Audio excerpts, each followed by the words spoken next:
осылай аяқ көтереміз. Абыля. Оңға. Санжар. Ау. Әлі ұзақ па, мен что-то қорқайын дедім. Шыда аз қалды. Қане? Осылай.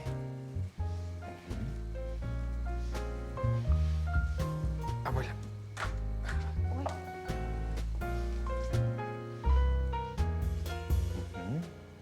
Оңға. Қазір. Осылай. Отырамыз. Отырдым. Қазір. Енді.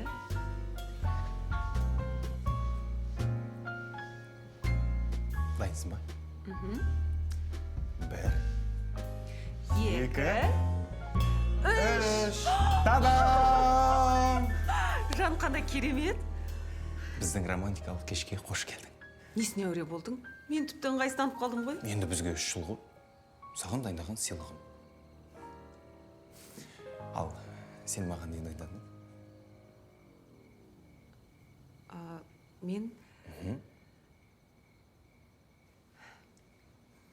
Мен саған сыйлықты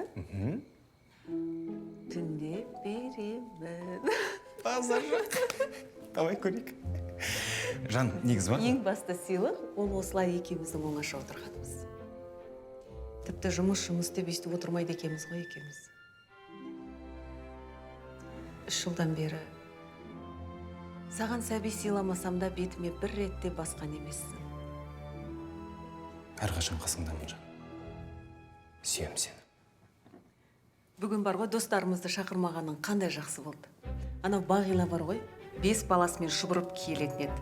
Ал ана Бекзат ішіп мас болып үйді қиратып кететін еді ғой, білесің бе? Тұра тұршы. Ал секретарша Диана ашық-шашық киініп тіпті жалаңаш келеді десем де болады, өсегі де бітпейші. Қысқасы, сен мені бүгін түсінгендейсің.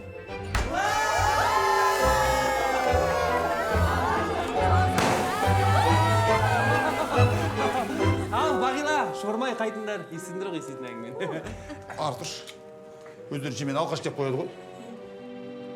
Не қып тұрсыздар мұна үйде, кеттік. Бәке, болды арақты қойшы. Белый врачка болып біттің ғой. Саған емделу керек, врачқа бару керек, болды. Ал, құтты болсын.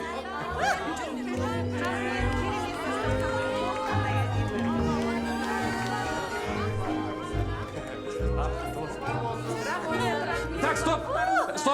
Дастарханға жайғаспас бұрын үлкендерден әуменде баталайық, дұрыс па? Ал, Жанар, әуменде. Үлкен сен ғой. Қайшы. Гадовщинан құтты болсын, Жан. Әумен.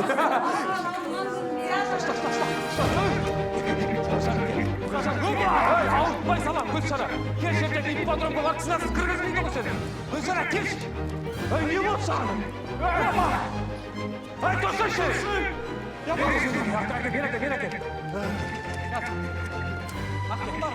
Опа! Ой, озақтан не қуат іздамай келеді? Осы жалға баса, жерде жасауатқа жоқ. Сен не істеп атқан өзің білмейсің. Алдынан бардан ұстасайшы. Маған айтпақ күздер қайтшы ұстасайды. Үркітпе, тұраш. Болды. Болды, басқын күздер. Ақылын басын. Болды. Опа!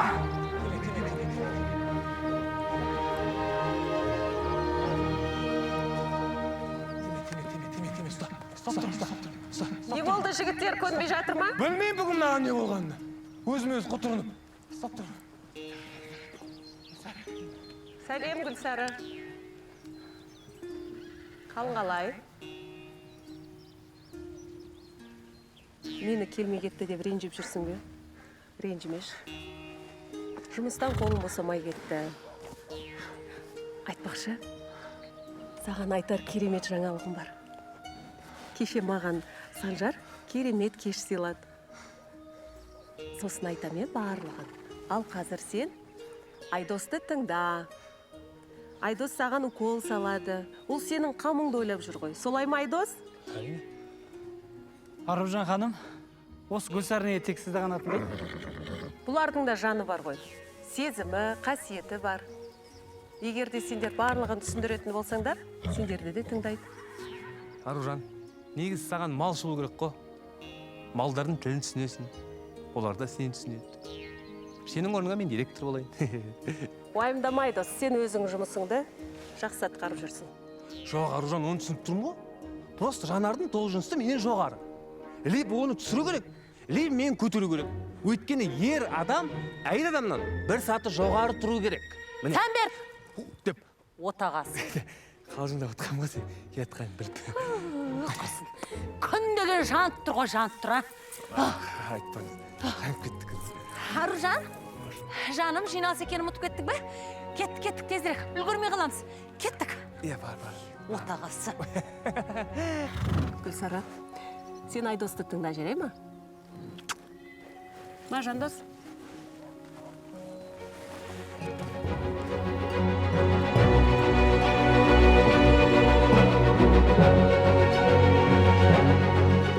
Осы схема бойынша жұмыс істеңіздер. Айтпақшы, сіздерге айтар, қымызды Германияға экспортта бойынша ұсынысымызды партнерларымыз қабыл алды. Енді уақытты созбай, дайындыққа кірісіп кетсек. Жанар, одан кейін 4-ші квартал бойынша отчеттар қажет. Шотландиядан келген асыл тұқымды аттардың тізімі толық емес. Асқар Дастанұлы, сондықтан 2 сағатта дайын болады деп сенемін. Барлықтарыңызға тапсырма түсінікті ғой? Түсінікті. Жақсы, жұмыстарыңызға кірісіңіздер. Іске сәт.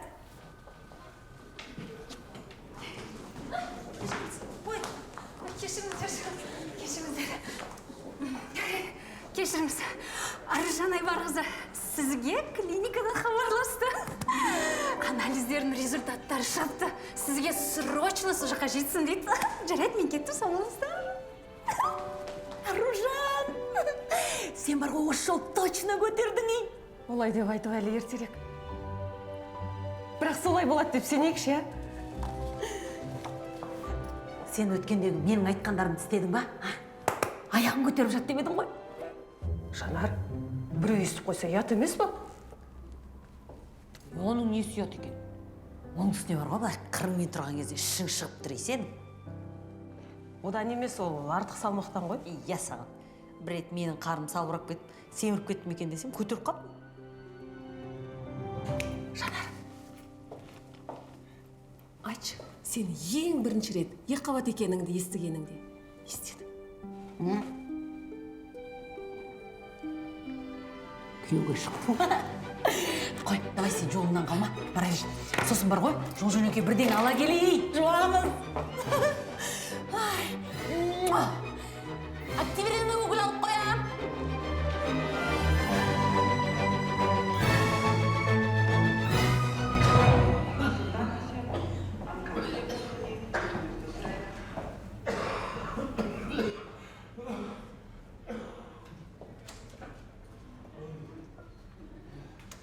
Здравствуйте, Геннадий Викторович. Вы меня вызывали? Пришли результаты ваших анализов. К сожалению, ничем не могу вас порадовать. А что случилось? Я вроде себя хорошо чувствую. Держите себя в руках. Я не буду ходить вокруг да около. В общем, у вас лейкемия. Что это? Ну, говоря простым языком, это рак крови. 4-я стадия. Вам осталось жить совсем немного. Но, к сожалению, вы очень поздно к нам обратились. Мы не сможем вам ничем помочь. А может, какая-то ошибка? К сожалению, нет. Мы все перепроверили. Даже посылали данные нашим партнерам в Германию, Норвегию. И они подтвердили наш диагноз. Вот. Если мы начнем лечение, то у вас есть время месяцев 6, может быть, немножко больше. Стоит предупредить своих родных. А если без лечения? 2-3 месяца. Мне очень жаль.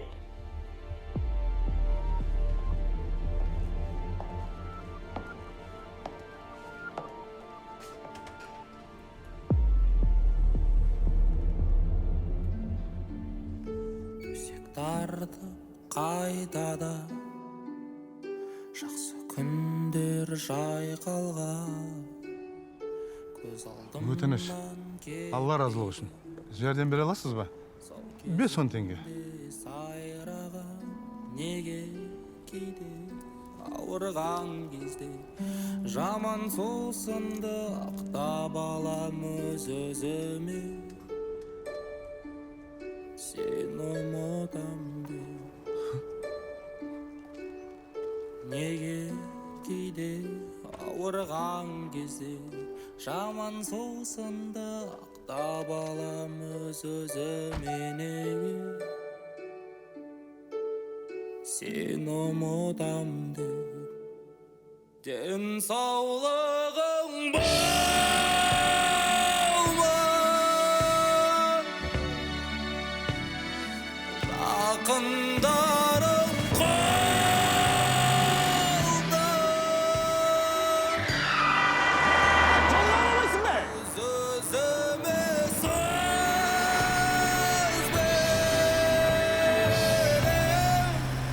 әттең сөзіме тұрмайды екен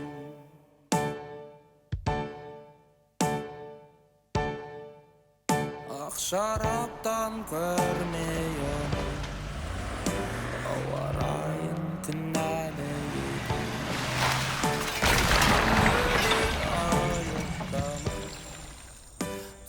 бартан жоқ қоймағансың ба? машина болды иә ауырған кезде өз-өзіме сөз беріп сауық сайранды ұмытам деп жүріп ұмыта алмаймын неге кейде ауырған кезде жаман сусынды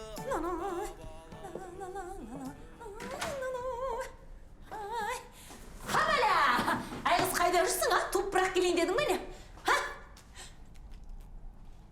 Ай, Аружан? Анам да осы дерттен қайтып еді.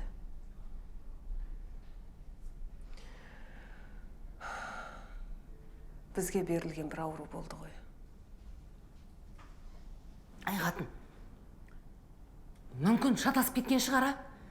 Қайтадан тексеріп көрейік. Шатасу мүмкін емес. Өй, біздің қазақтың врачтары түк білмейді.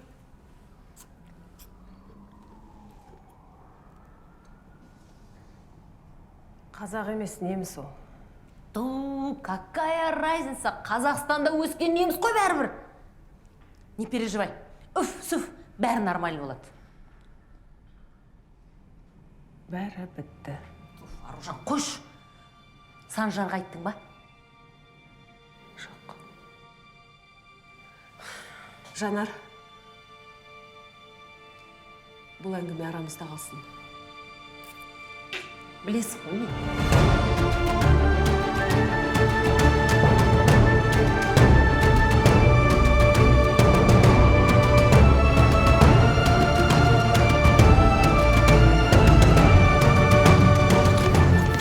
Сара, анау бүркітті көрдің бе?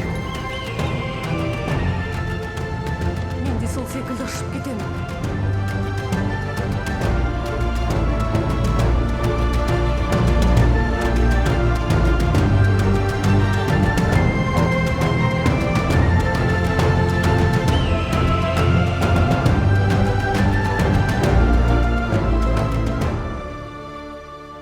Менің әкем дүниеден өткен кезде көп адамдар оның жақсылығын айтып, мақтаушы еді.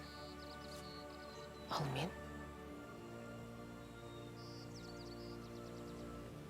мен дүниеден өткен кезде адамдар мен туралы не ойлайды екен?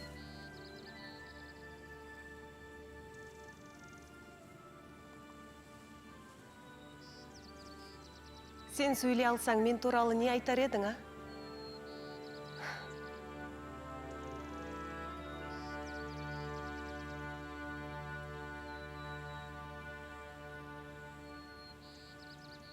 Аружан? Ару? Ару? Ей, мама өліп қалды ма не? Маған Жанар айтып еді әлі шай бар деп. Қай жаққа барып көмен бұны? Ту, Жанар. О, шошып кетті ма? Тірісің ба? Дұрыс. Зато Зәбишені қалдырып кететін уақытың болады.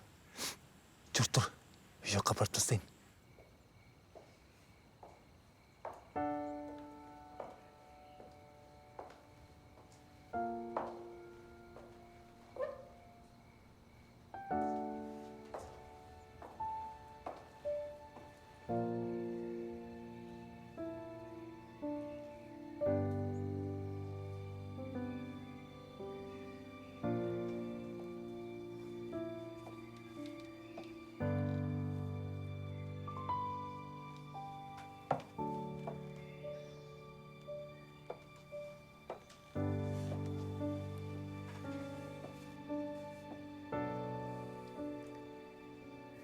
Тосын сый.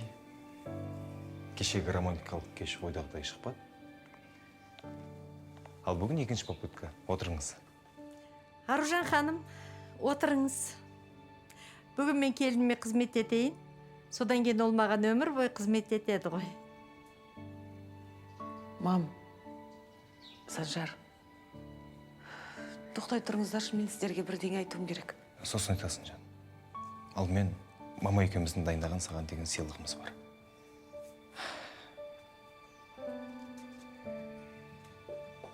Мынау саған.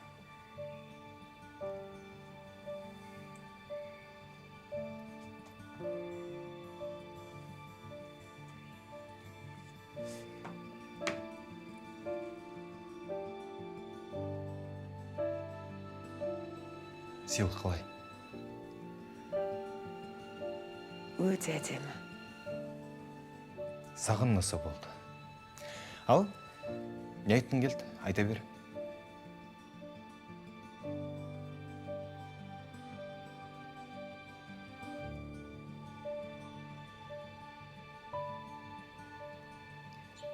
Мам, Санжар, мен сіздерді қатты жақсы көремін.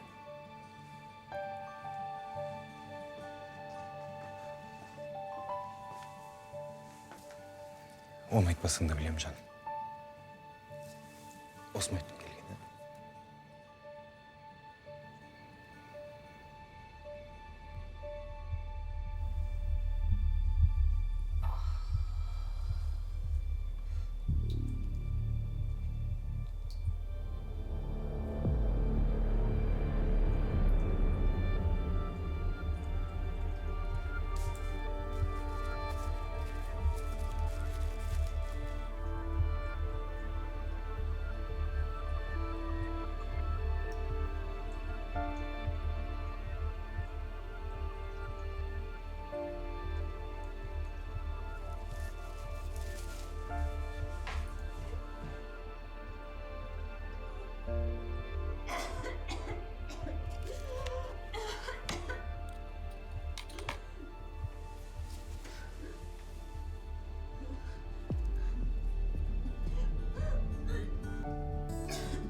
Қалайсың, Санжар? Не істеп жүрсің? Жақсамай сен, Аружан туралы естідіңдер ме? Иә, естідік. Енді өздеріңде түсініп тұрған шығарсыңдар. Түсінемін, Санжар, оңай емес. Өмір деген... Сүйінші, сендер баламыздың кіндік әке-шешесі боласыңдар. Қалай? Кіндік әке-шеше? Иә, Аружанның аяғы ауыр ғой. Оны өзі айтты ма? Жоқ, айтпады, өзім түсініп алдым. кеше үйге келді да саған бірдеңе айтуым керек деді. Сосын сен жақсы көрем деді. Артынан жылады. Сосын ұйықтар алдында құсты ма? Әйтеуір жүкті адамның симптомы болды ғой. Айдос қайда? Іште. Айдос! Санжар, тоқташы. Санжар, басқа ештеңе айтпады ма? Жоқ. Санжар, Аружан жайлы естіп жатырмыз енді. Мықты бол бұл. Сен де естіп алдың ба не? Ер жігіттің басына не келіп не кетпейді. Мен де ертең басымда өтеді ғой өткені білесің. Жанарды кәрі қазір. Тағдыр ғой енді. Құтты болсын, құтты болсын. Рахмет, құтты болсын. Рахмет. Жұғысты болсын. Аумин. Жұғысты. Сосын, ана жылқы қайда? Жылқы. Жылқы ақ. Ақ па?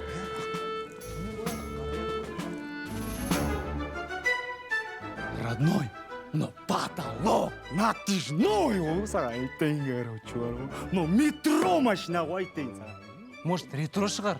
Ондай да бар шығар, бірақ мынау бар ғой, сұмдық қымбат машина айтайын саған. Қойш. Мына значогының өзі бар ғой, 15 000 теңге сатып жіберуге болады. Серьезно? Сып серьезно ғой, короче. Кеттік бән. Давай, мәне. Давай, жан-жағын қараңыз.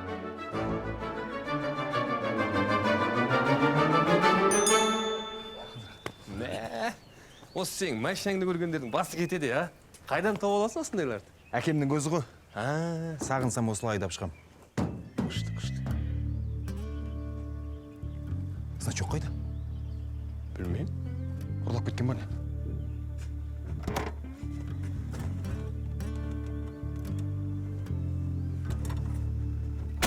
Видеорегистратор қосып кеткем жақсы болды. Қазір аламда менттері көрсетсем, сразу тауып береді. Бірден табады олар бірақ. Өткенде тура осы жағдай болды. Байғұс балалар 3 жыл сырға алып кетті ғой. Қойшы. Өрім дейші, жап-жас.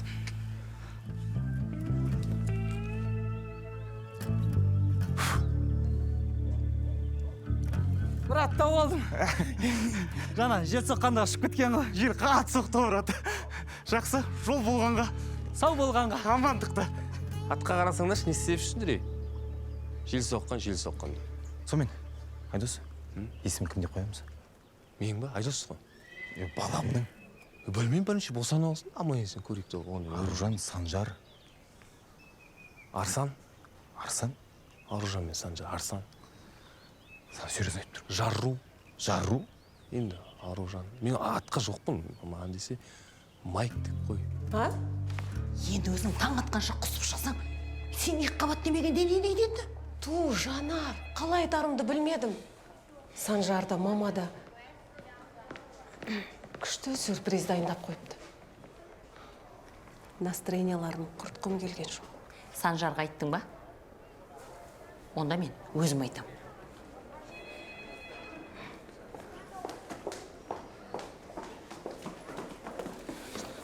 Жанар әпше, Аружанға қиян бопты, я. Мен өкісін қатты түсініп тұрмын, білесіз ба? Менің де әпшем ракпен ауырды. Жаман қиналып кетті ғой. Білесіз ба, мен оған онкологический анонимный клубқа бар дедім. Сол кезде керемет болып кетерсін дегем, дәл солай шықты ғой. Мен Аружанды түсінем. Менде визиткасы бар, еще номермен берейін ба сізге. Сен қыз бар ғой, тұқтық қайт. Енді осылай әңгіме тыңдайтын болсаң бар ғой, айтпады деме. Сен не то, что мына жұмыстан кетесің, ана басында кетеді, ұқтың ба? Кет бар. Ту, Жанар әпше.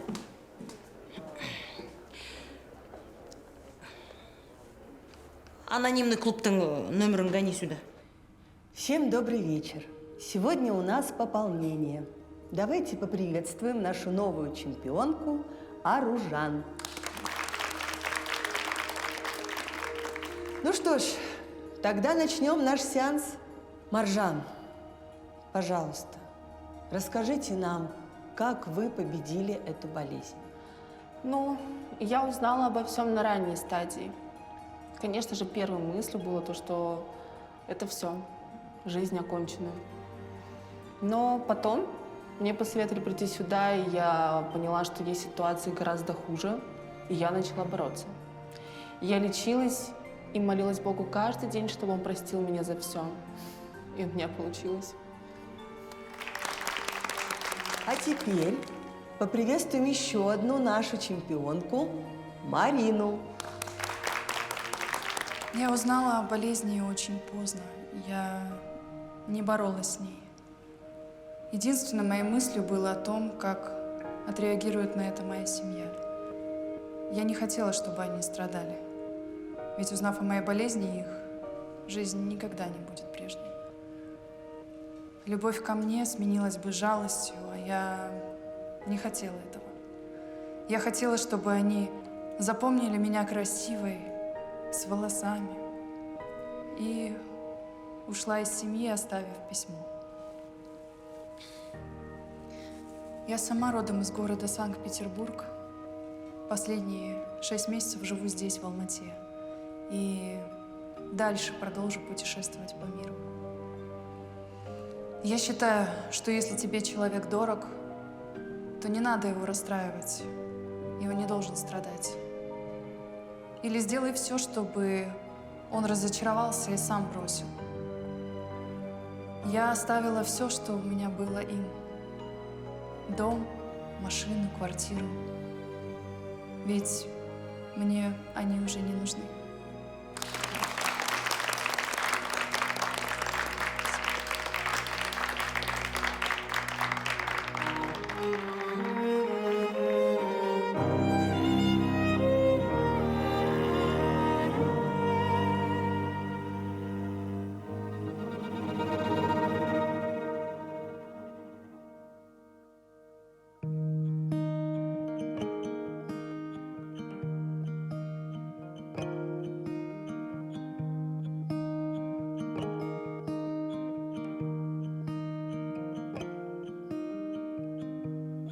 Көп жылдар бойы білмедім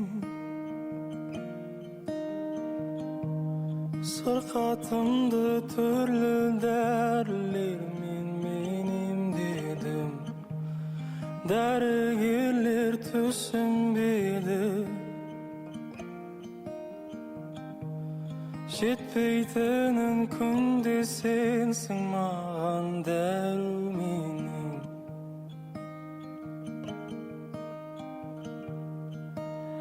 дәруменім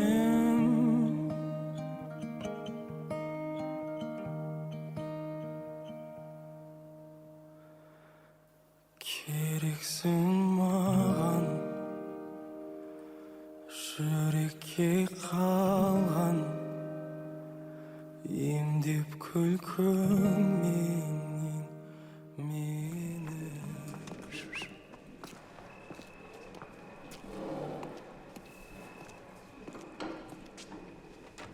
Андрюха, көтерілші.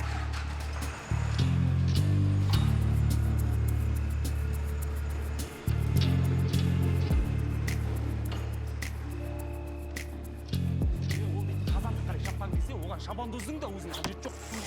Түспеймін. Жаңа сауында қалса қазандық қарай шапқан кезде, бүткіл халық қарап отырған кезде, былай фит жасайды да қазандыққа кіріп кеткен кезде, халық орнынан тұрып кетеді. Сөйтеді камераның алдына жүгіріп барды. Сүй деген кезде бүткіл халық сүйсінеді ғой, брат. Родной, мен Карвалия болайын ба? Алсайықшы, ой, мен жаңадан бастап жатырмын ғой, алсайықшы, родной. Давай, жақсы болды. Әулет анау болған сол ғой. Жігіттер, көк башылар ше, ұйықтаған кезде әйелдердің тақымына қыз жатады дейді ғой. Айке, мен сізге бір сұрақ қойыншы. Неге осы сіз әйеліңізді көрген кезде дірілдеп жүгіріп кетесіз? Кім дірілдеп жүгіреді, а? Мен оны сыйлаймын, жас үлкен болғасын, түсіндің ба? Тем более жұмыста бастық. Қорықпаймын мен. Қайда? Аттар сияқты жүгіріп кетесіз ғой. Карвалия. Кім ол Карвалия деген? Ат қой, мұрты бар. Ешақтар, мен қорықпаймын. Қорықпағам. Вообще қорықпаймын, түсініңдер ма?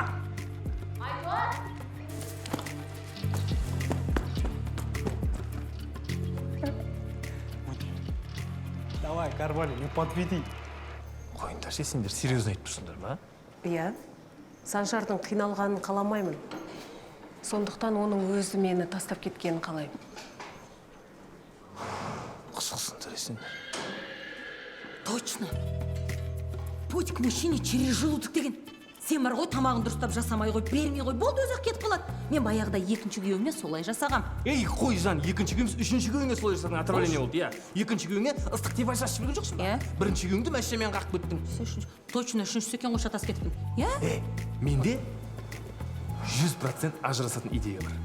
Жігіттің мамасына ауыр сөйле, бірден кетеді, енеңе. Біз сөйткен жоқпыз, білесің ба? Мамака бізден бөлек тұрады, үйдің жалғыз ұлы болсам да. Сәл қатты сөйлесем болды, ары қарата енеңе өзі қалып кетеді бар ғой. Құдайға шүкір, результат бар ғой бізде, міне бөлек тұрамыз. Аспас ма?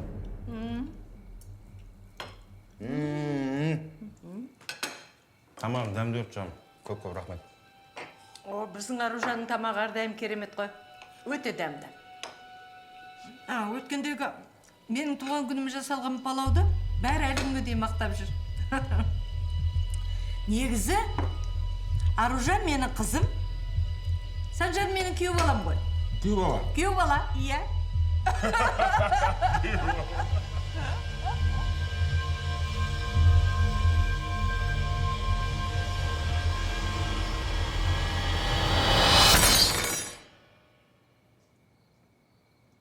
Осылай өтірік айтуды қойыңдаршы, а?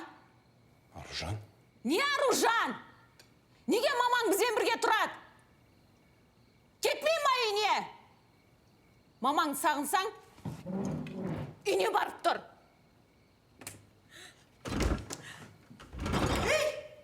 Өтірік ыржалаңдауларын қараш.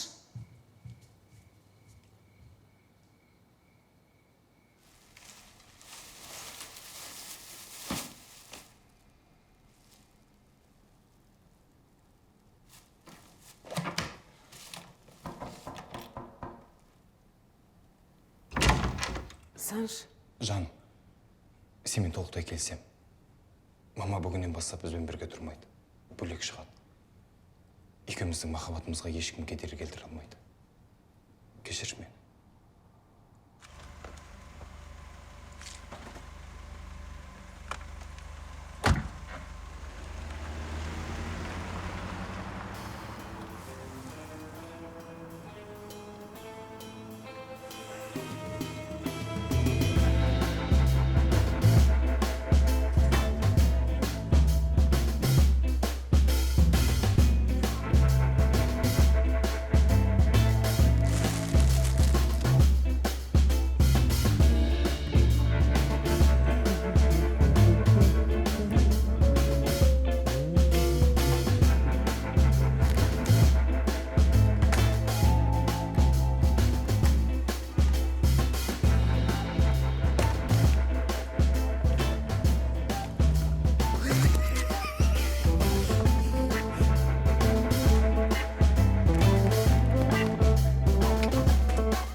Өтініш бәрін өзім ойын аламын, жақсы ба? Давайте только быстрее. Жақсы. Санжар, кешірші, мен папаң машинасы саған қымбат екен білем, Жан, просто бар ғой. Ештеңе етпейді, старый машина. Ең бастысы өзің амансың ба? Бір жеріңді ауыртып алған жоқсың ба? Алтыным. Жан. Сен сонда ренжімедің ба? Жай ғана темір ғой. Ең бастысы өзің аман болсаң болды. Не болып қалды? Кешірші мені. Өтінен баяғыда көзін құртуым керек еді. Алтынам. Қане, 1, 2, 3. Біз бақыттымыз. Мә, не деген еркек? Соны өзім де түсінбей жүрмін. Бізге әдемі сұлу бір қыз керек. Кершеудан ба, ше? Қалай соны? Не қалай? Дәурен, айқын. Бұл біздің білетіндеріміз ғана. Білмейтіндеріміз қанша бар? Ай, достар айтады. Бірақ бар ғой, ешқандай да кешірмеушінің керек жоқ. Аружан, Санжарға измена жасау керек. Кіммен?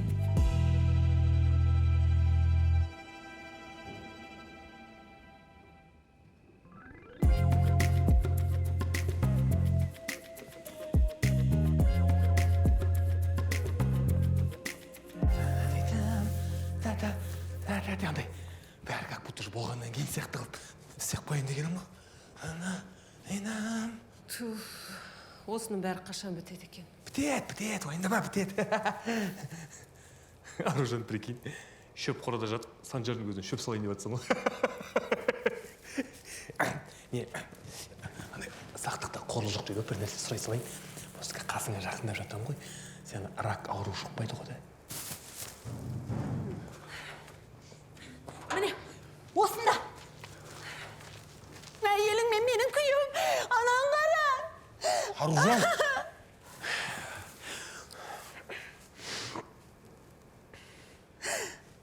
Сонда сен мені мынаумен изменяешь?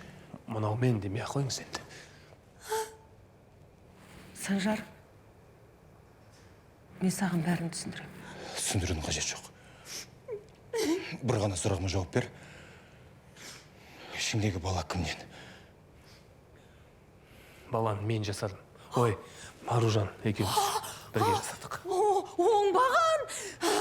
Баланы мен жорға, баланы мен жасадым. Мен жасадым. Ұрма! Мен жасадым. Кәрі, ұрма, болашақ асқар тәуекені. Все, с тобой понятно. Оңбаған! Получилось! Аружан, сенің кинодағы актрисалар сияқты көзіне жасап. Санжар, мен бәрін түсіндірем. Ярука. Жақсы көретін адамыңа жамандық жасағың қалай қиын?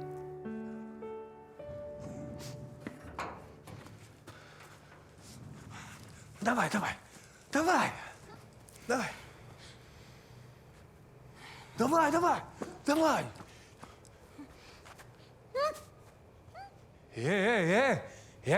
Санжар тармаза,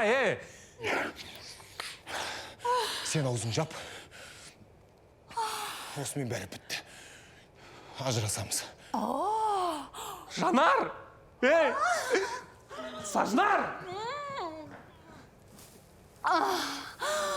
Арука, мынандай поцелуйдан кейін қалай көтермей жүрсің? Соңғы шешімдеріңіз ба? Иә. Жақсы, сау болыңыздар.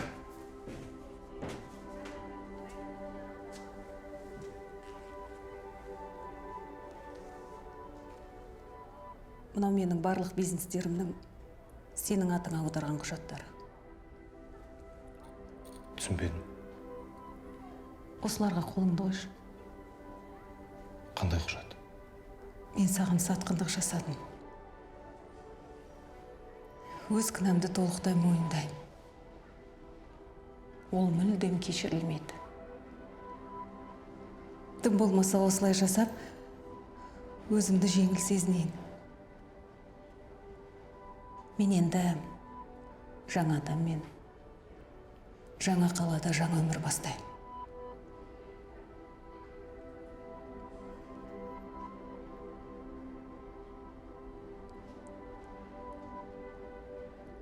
Сен маған осы күнге дейін көп жақсылық жасадың. Осы жолы мен саған жақсылық жасайыншы. Аларға ие бол.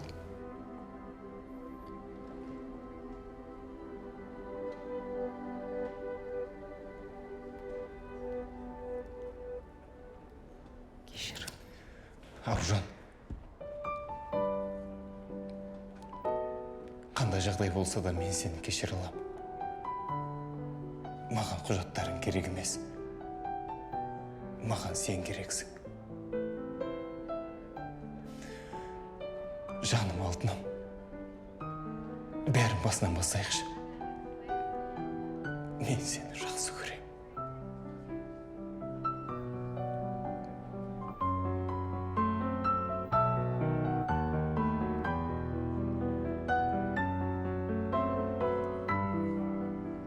Мен сені жақсы көрмеймін.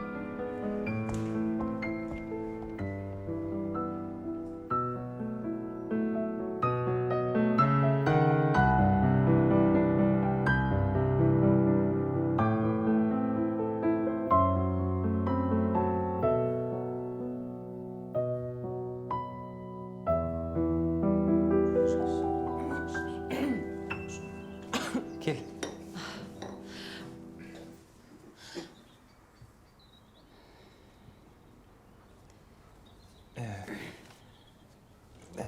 Аружан, саған енді 2 ай өмірің қалды ғой, бұйырса. Ой, саған подаркымыз бар. Иә. Бұл не? Саған жер алдық. Қандай жер? Ертең 2 айдан кейін. Ана жер деген керемет. Теңіз деңгейінен 1300 метр биіктікте ауасы деген таптаза, смог жоқ. Сол жағында ақында жазушылар, оң жағында әкімдер мен шенеуніктер. Керемет жер енді, өзім жатқым келіп кетті қызығып. Қой, Құдай сақтасын. Не? Иә. Негізі $10,000 деп тұрған? Зорға $5,000 түсіріп алдық. Иә. Ұнамады ма?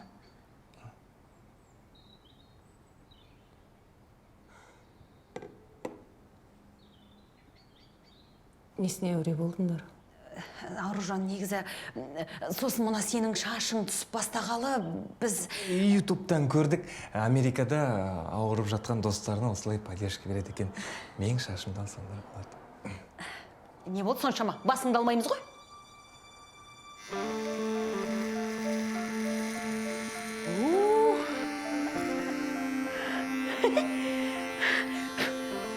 Енді сен көр. Барлығы сен үшін, жан. Аружан. Давай.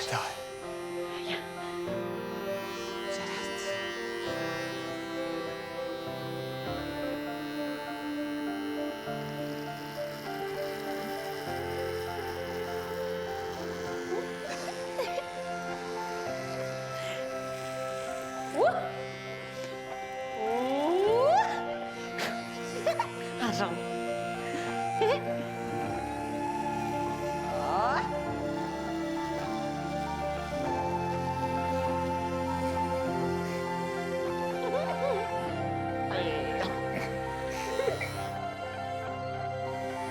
Қалдырайық па? Анан.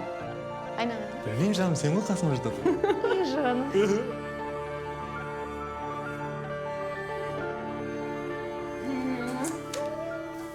Сендер болмасаңдар, Айдос, рахмет. Сен үшін.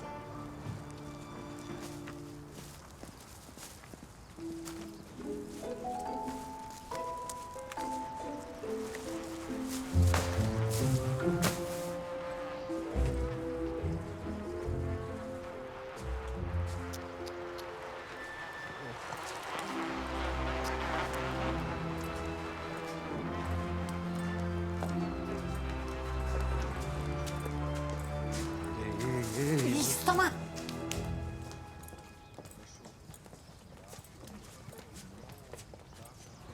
Тірі ма? Еті біліп па? Қолды жатқандай жатыр ғой. Yok, күткен тәжірей.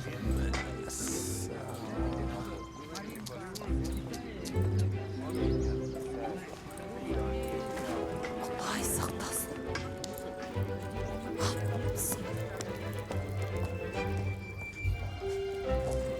Yok, күткен, ha?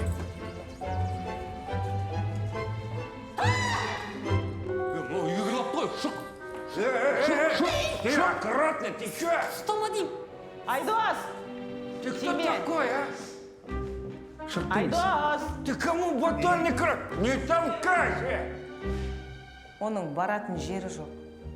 Дядь Борь, не уходите. Спасибо, притязь. Живи, пока живется. Пойдем пообщаемся. Пойдем. О, и чё? А? Давай, пойдем пообщаемся. Если мужик, давай. Пойдем. Мына достарың иісі бала жоқ екен. Тұмауратып тұр едім, мұрында шішіп берді ғой. Ей, Аружан, жазда шуба киіп алған несі? Ұнады ма, Жанар? Алдында скидкадан алғам ғой. Какая разница, қыс бітпей жатып өліп қалам ғой. Соған дейін киіп тастайын дегем. Базар жоқ, не деген мый сенік. Әй, Аружан, мен бар ғой, көп зерттедім ей. Мына жерде бар ғой, чотто не то. Осыдан бір ай бұрын сен ана жаққа кетіп қалу керек болғасың. 4 ай болды әлі тірі жүрсің, өлген жоқсың. Не то мына жерде? Мүмкін, бұныкі қазақский рак шығар, кешігіп білетін. Бірақ ше, менің симптомдарым азайды. Мұрнымның қаны да тоқтады. Басымның да айналуы қойды. Аружан, тұр, кеттік. Қайтадан анализ тапсырамыз. Не то, айттым ғой саған. Тұр. Ішіне жата бермем, басынан бастайық бәрі. Кеттік. Құрмама десем, қолыңыз ғой мынау. Үйің жинасайшы. Мәссаған, әжеге не болған, а? Извините, здесь раньше клиника была. Вы не знаете, куда они переехали? Они давно как отсюда переехали, а куда не знаю. Они давно отсюда ехали, но куда, не знаете, да? Жапшы аузыңды. Рахмет, кеттік. Бұдан да күшті клиникалар бар ғой. Тауып аламыз. Так, что у нас тут? Аружан, вынужден вас огорчить. У вас острая нехватка витамина D и С. Есть проблемы со зрением, да? И, честно сказать, вам бы давно принять ванну. Потом? Потом что? То есть, помимо нехватки витаминов? Вы абсолютно здоровы. Давайте я выпишу вам направление в баню. Сходите, примите баню. Кстати, у нас здесь неподалеку есть аптека. Купите там витаминчики, пропьете, и все будет замечательно. А значит, доктор, у нее все хорошо? Да? А лейкемия? Кутай сақтасын, какая лейкемия? О чем вы говорите? Она совершенно здорова. Совершенно? Да. Рахмет, братан. Лейкемия жоқ.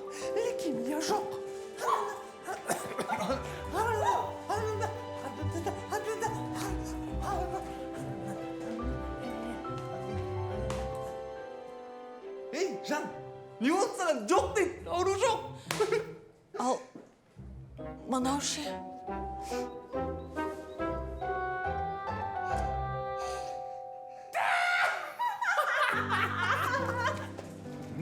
Ана тарап жүрген дүниелерді айтсайшы, техникаларды, телевизор, холодильник. Ой, айтпашы, Асташ, ең бастысы қайырлы шығын болды. А так бәрі жақсы ғой.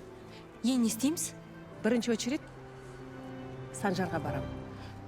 Бәрін түсіндірем. Аружан, не ғой? Санжарға не болды? Просто қазір оның басқа біреуі бар, конкретно айтқан кезде. Болды. Қалай сонда? Кәдімгідей. енді сенің оған жасаған изменаңды көтер алмаған шығар. Оның үстіне қазір оның ақшасы көп қой. Егер де мен Санжарға бәрін түсіндірсем, барлығы бұрынғыдай болады. Ай қайда. Барлығы баяғыдай болады деп айта алмаймын мен. Біз бақытты боламыз. Я сказала да.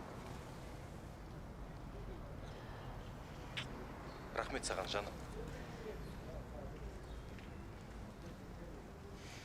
Мені шын сүйетін адамнан жайдан жай айырылмаймын.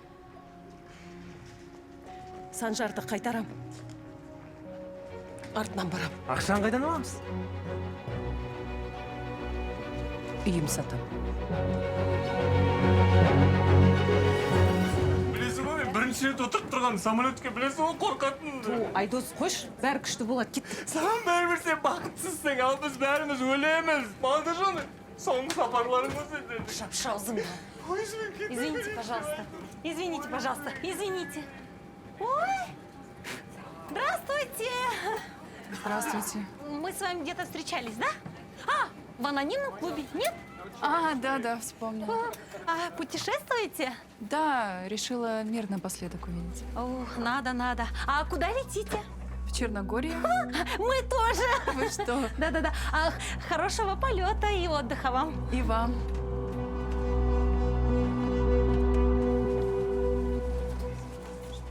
Пристегните ремни безопасности. Пристегнитесь. У вас все в порядке? Может, вам стакан воды подать? Дайте мне парашюта, да? 2 парашюта дайте, пожалуйста. Пожалуйста, девушка, я боюсь. Түні мен самолетте жарылатын киноны бекер көрдім.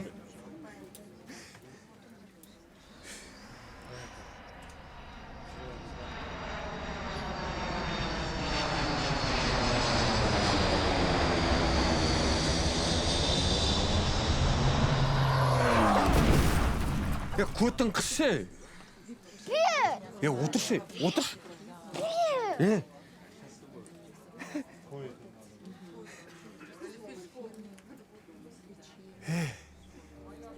Менің атты ұйықтататын дәрім бар екен ғой. Осыны ішіп, Черногорияда бір-ақ оянам.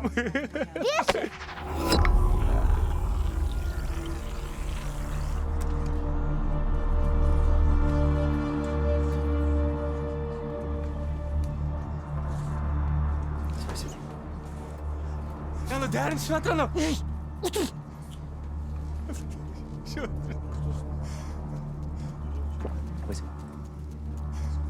Добрый день, дамы и господа. Говорит командир корабля. От имени всего экипажа приветствую вас на борту самолета. Наш рейс выполняется по маршруту город Алматы до города Подгорица, Черногория. Время в полете составит 5 часов 15 минут. Желаю приятного полета. Dear ladies and gentlemen. Если нам точно өлеміз біз қазір. Ана дәрін шығады.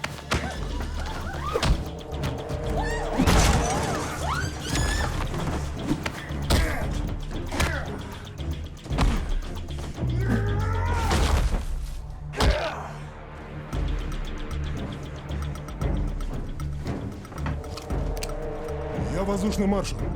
Присядьте на место.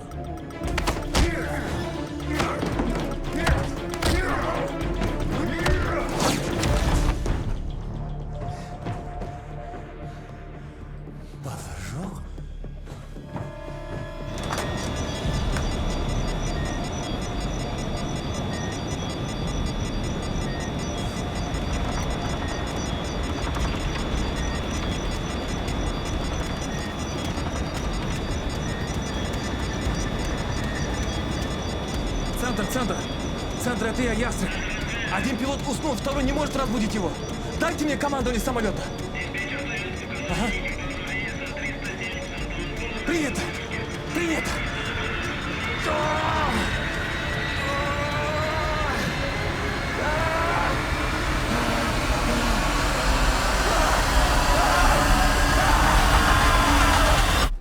Ай! Шлянга, тұр. Келдік. Кеттік. Черногория келдік па? Слушай, Черногорию, где-то едете? Сюда. Ага. Да, знаем кто. Знаем кто. Извольте в ауто, извольте. Рахмет. Извольте.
қанша деп жатыр сендерде? Удильсбор деген бір нәрселер бар ма? Тұрш. Жақтырмай қалдан.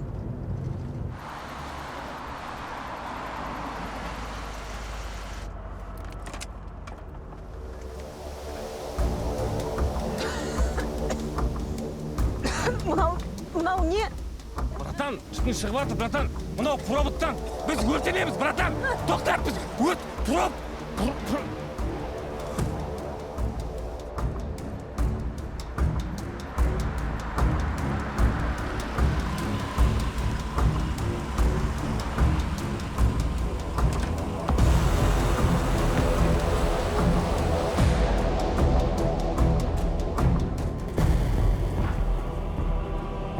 Кацарушек и закопайте их на эту базу.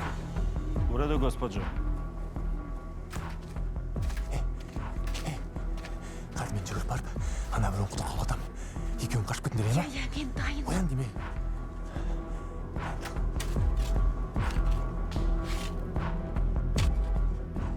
Ало, говедо! Помакни си дале.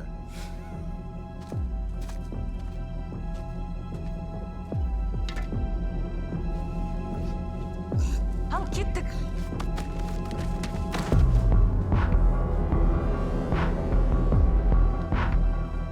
Що сега оставил тако? Требаш дупле изкопати рупу. Нисам га ни такну. Ти си га тако оставио. Заебаваш ли ме? По как си он створил ту?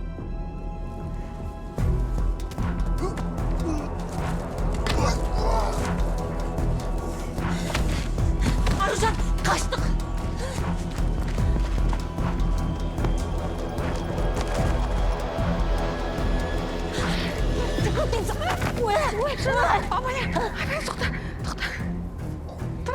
Бесінші бай іздеу керек.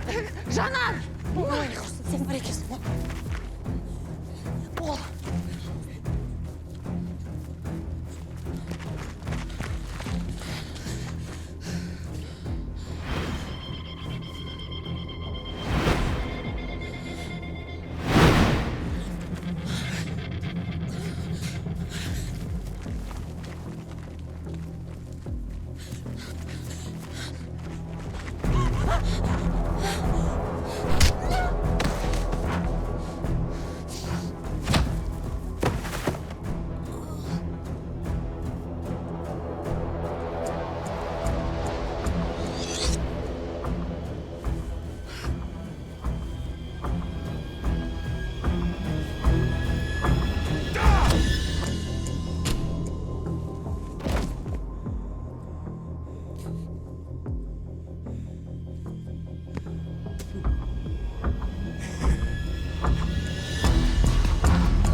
Бұлар кімдер? Неге бізді өлтірмекші?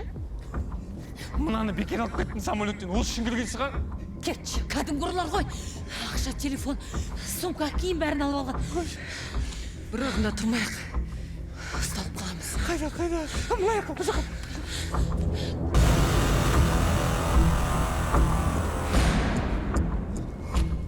Джессу! Ништо им не можеш, припусти тук.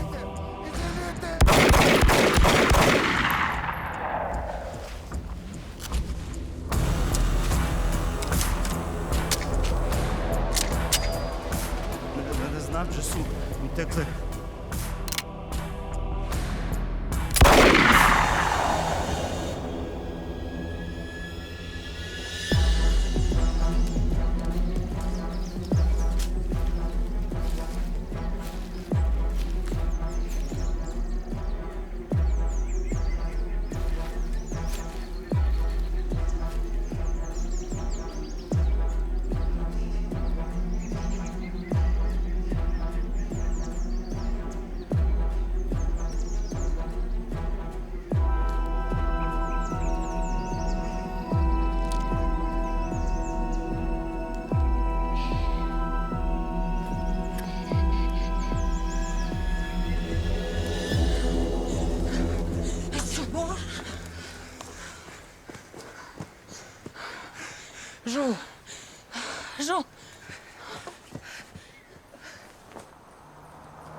Ешкім тоқтамайды емес дейміз, Менде бір план бар. Хотя бы бір рет менің планымды істеп көрейікші, а? Не план, а?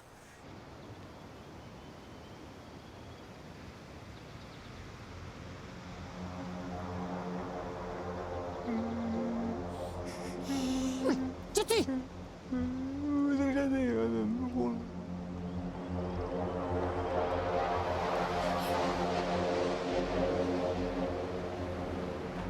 Тамыз келеді. Артына жатып алайық. Алла тағала, осы жерден аман-есен шықсам, ауылға қайтам, әумин.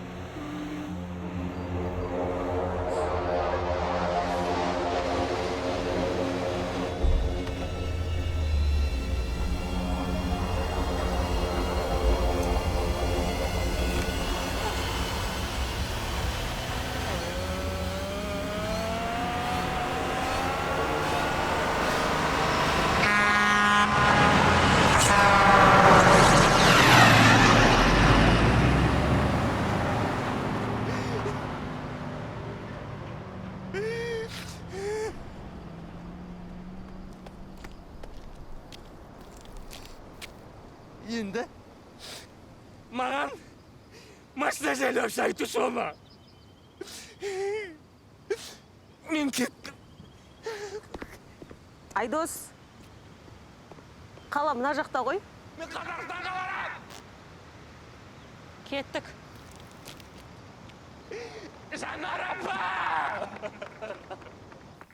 Су ішейікші хотя бы. Жоқ деймін. Екеуің түйе сияқты жүре береді екенсіз де, шөлдемейсің. Айдос, сәл шыдашы, кеттік тез. Машине.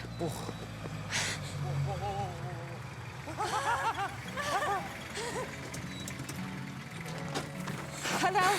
Hi. Just кранули? To the city. We are tourists. Ajde, upadajte.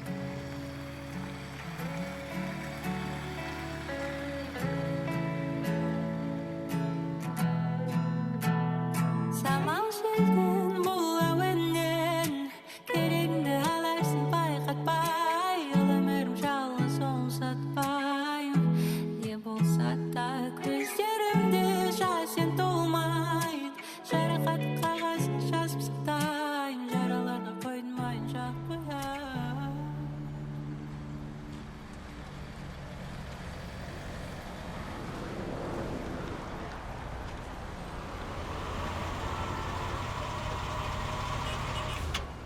Қазір былай істейміз. Қалаға жетіп алған соң отельде бронь тұр. Сонда орналасып, Санжарға хабарласамыз. Санжар бізге көмектеседі. Бәрін түсіндіріп айтамыз. Иә? Жатыңдар.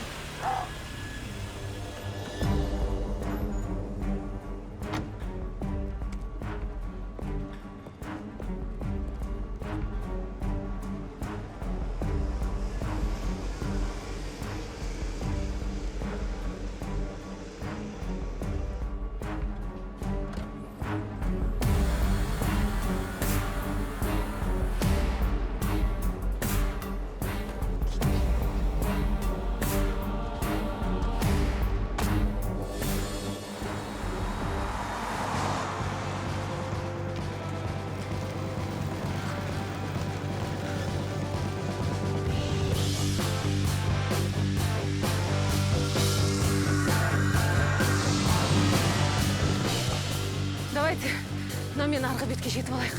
Ага, кеттік.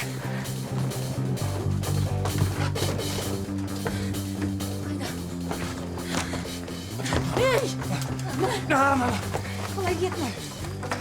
Айдос! Мен осы жұмыс істеймін! Айдос, бол тез!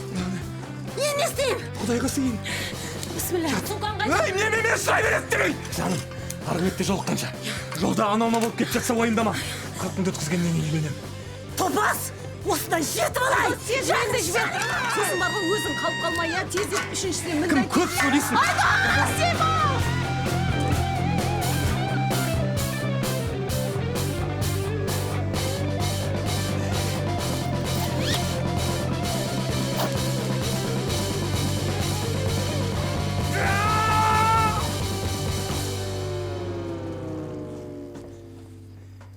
жатып өтпейтін шығар мен.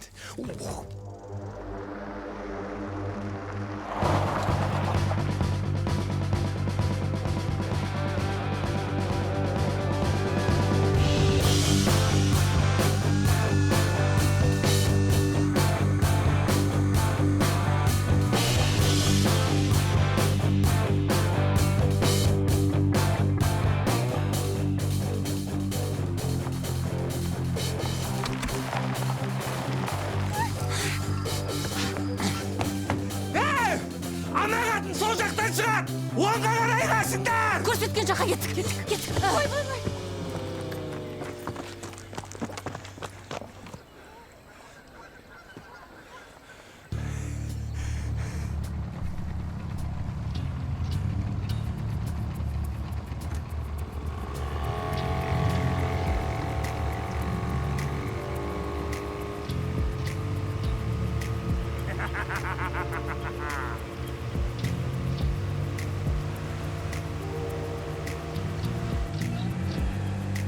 Ой.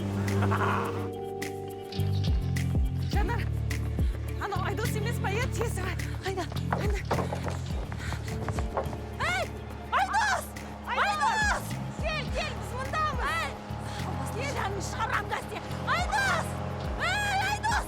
Айдос, тоқта деп! Ей, жанын шығарам, Айдос! Біз мұндамыз, кел! Айдос!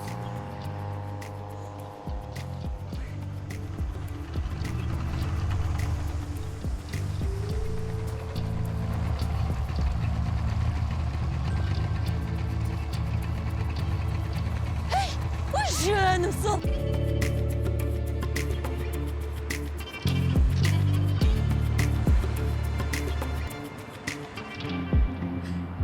Арука, қай парикті киген дұрыс болады,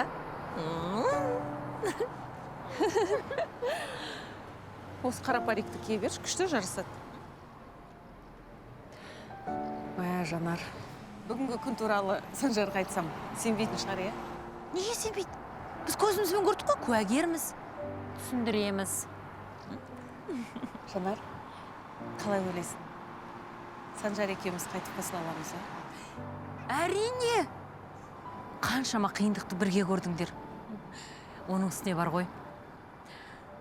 Сені ауру деп ойлап бастағалы, енді өзіңде сезген шығарсың, саған деген махаббатының қандай екен. Иә. Шынымды айтсам бар ғой.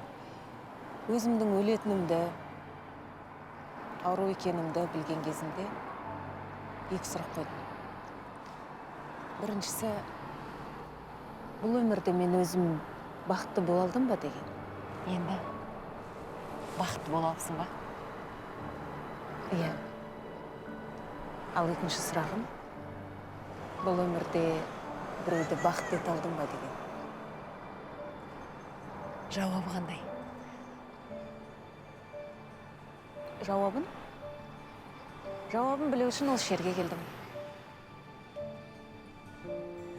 Жан, мен басым ауырып тұр, шаршадым. Ерте ұйықтайықшы бүгін. Этот, сары паригін кие салшы сосын, иә? Қызық қойып тұрмын. Кеттім.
Айдос, мен белемеймін. О, Айдос. Ойнап жүр, байқа.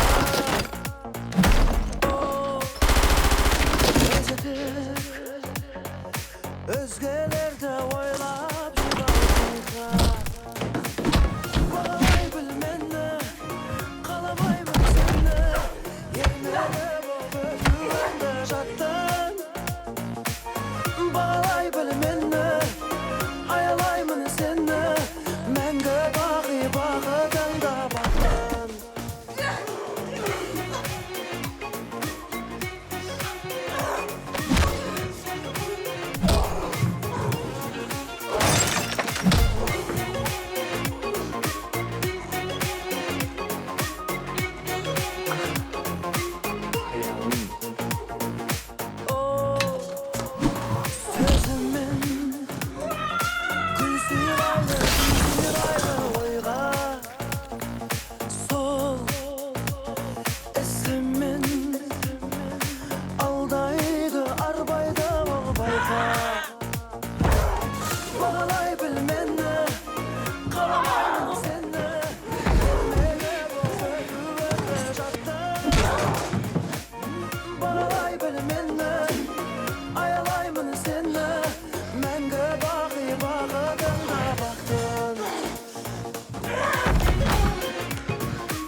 Мына жалмауызың өлмейді екен, а?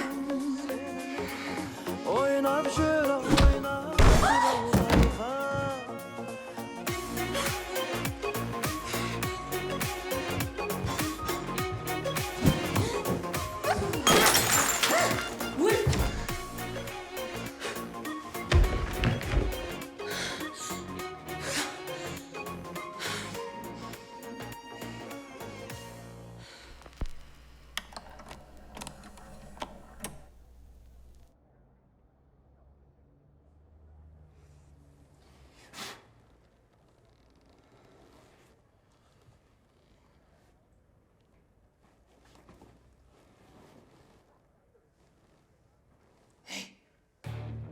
Бүгін сөз салайын деп жатыр уже.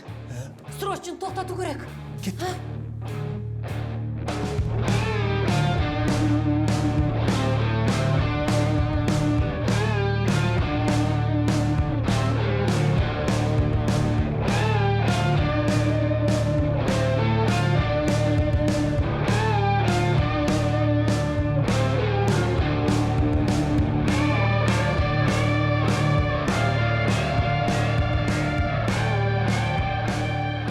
Вас нема на списку. Нема списка. Мы музыканты. Да, да. Strangers by night! А, изволите. My days grow long, so lonely. For you I cry, for you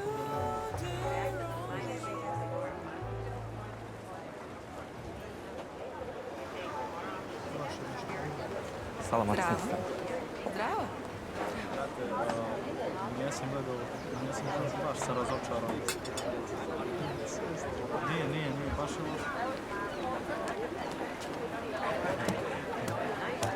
Эй.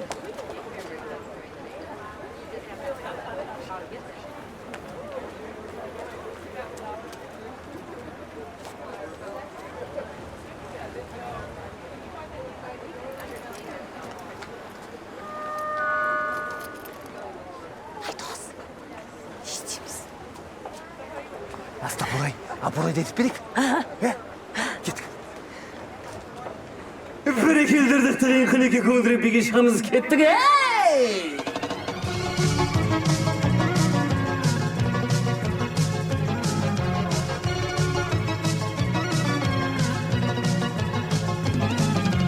Шалдар өтер кішеден шалдар өтер, кемпір өтсе зақаң сыйпап өтер. Шалдар өтер кішеден шалдар өтер, кемпір өтсе зақаң сыйпап өтер. Аста курай гүлдәрі ғай, соңыздардың барлығы ақындар ай.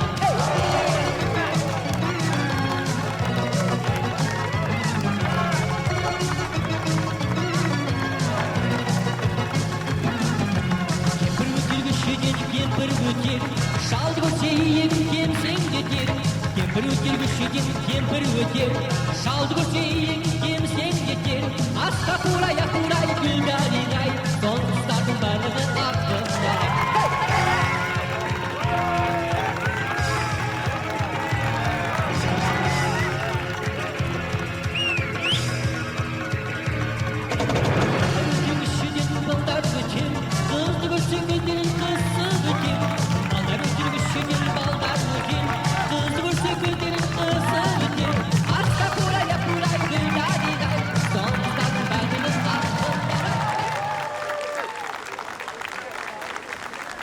Спасибо, Олимпийский! С Новым годом! С новым счастьем!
Қос қашанда бостандықта, еркіндікте.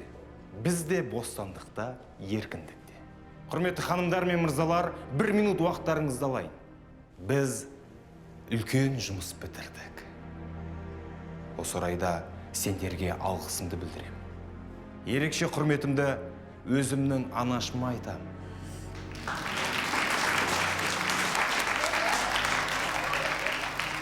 Бұл кісі болмаса, мұның бәрі болмас еді. Не забывай, что она и наша мама.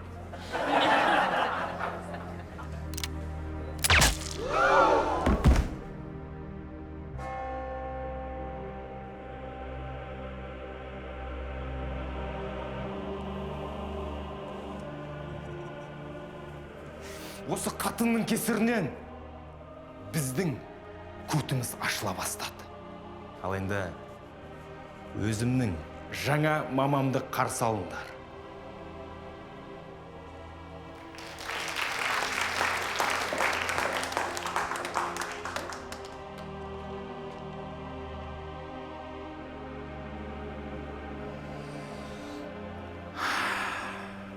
Мен ойлайын, біздің командаға сіңісіп кетеді деп.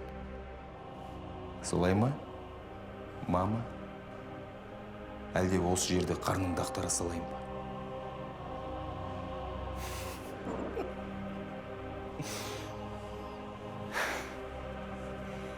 Барлығыңа алғысым шексіз.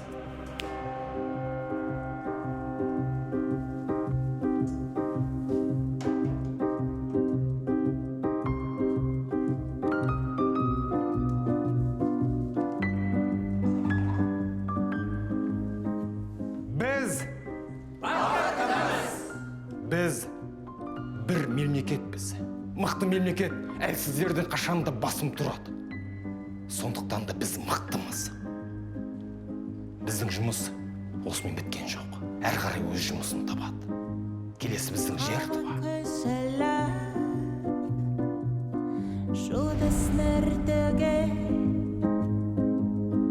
Билеуде олар жайме, туманды көкте,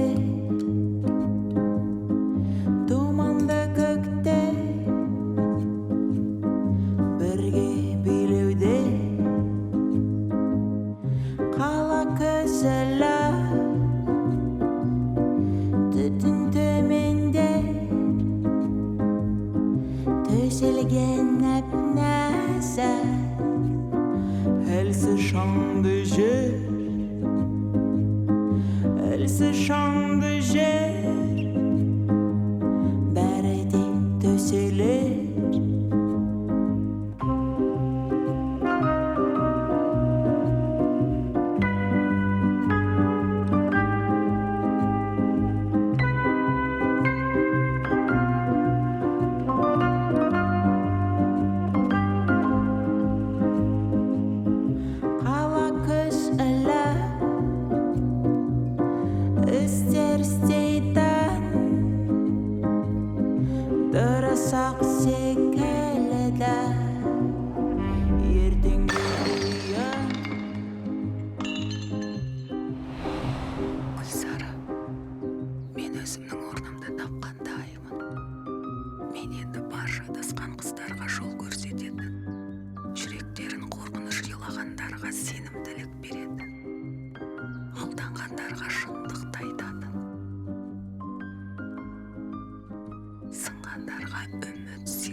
Ажырасқандарға бірлікті үйрететін,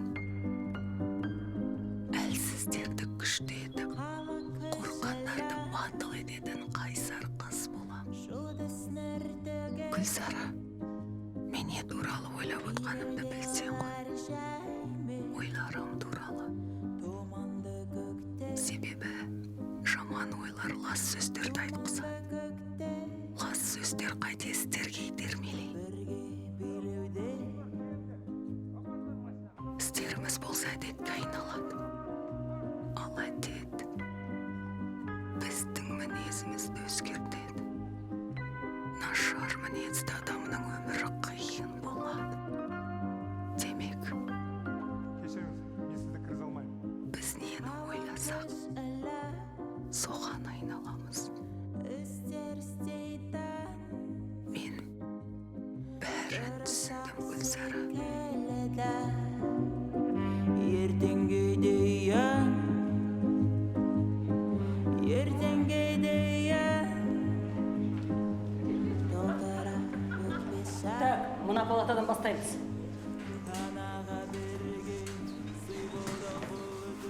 Аржан, мен ғой жаным, Жанар.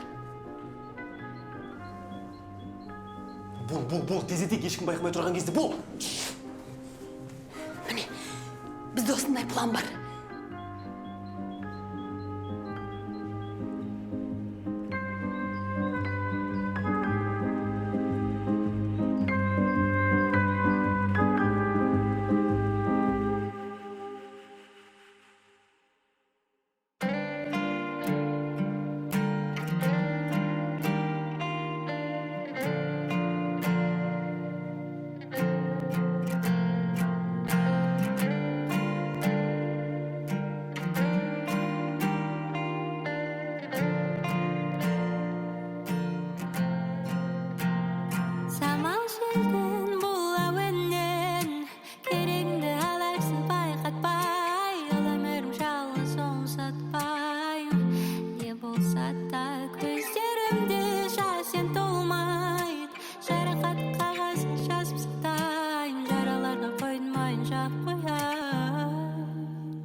веришь ты и там, и тут. Сложностей много, никого вокруг. Друзей потеряли, поймали тишину. Тебя так испугали, ворвались в глубину. Ворвались в глубину.